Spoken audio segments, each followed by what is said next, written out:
So let's go to the winner tonight of the Clacton by-election by an enormous majority, Douglas Carswell. He joins us again. I know that you expected to win, but did you expect to win with a 60% share? No, I'm humbled and bowled over. I thought things were coming my way, but you know, I actually feel quite emotional about it. I'm bowled over. Yeah. Well, what more can I say? But thank you to the voters.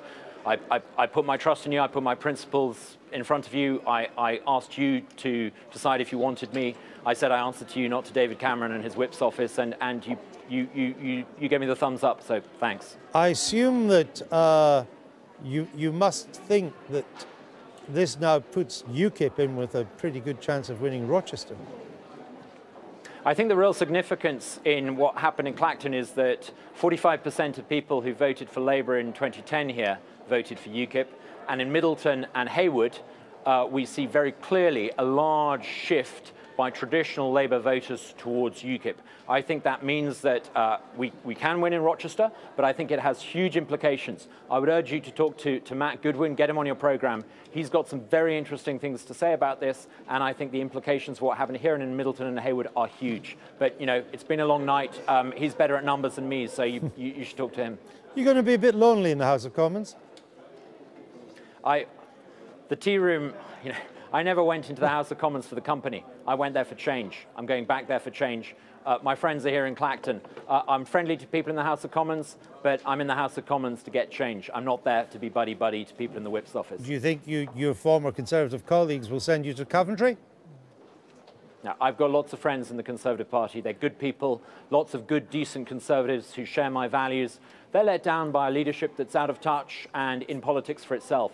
They're let down by a tiny clique of people sitting on the sofas in Downing Street, sofas in Notting Hill. You know, they're let down by a remote elite, and you know, they want change too. I'm going to work with people from all parties, including my friends in the Conservative Party, to try to ensure we get change.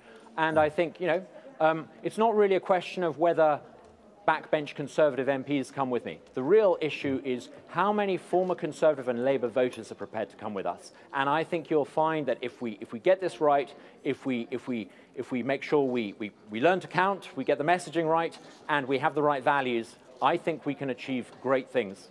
All right, final question to you, because it has been a long night for you, for all of us actually.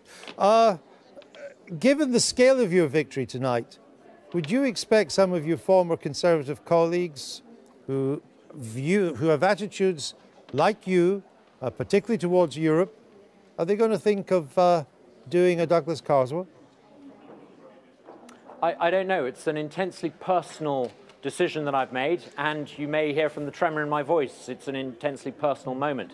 Whether they want to put themselves through it, given the vitriolic attacks made on people like Mark Reckless by the toxic Westminster machine on their character, I don't know. They may decide not to. But if fear is what's holding the Tory party together, it's pretty ominous for May next year. All right, Douglas Carswell will let you either get to bed or celebrate, whichever you would like to do. Quite a cup of tea and then bed, I think. Thank you. Cup of tea, exactly. A little cognac in it always helps, I think. Douglas Carswell, thank you very much for joining us. That's the winner of tonight's by-election in Clacton.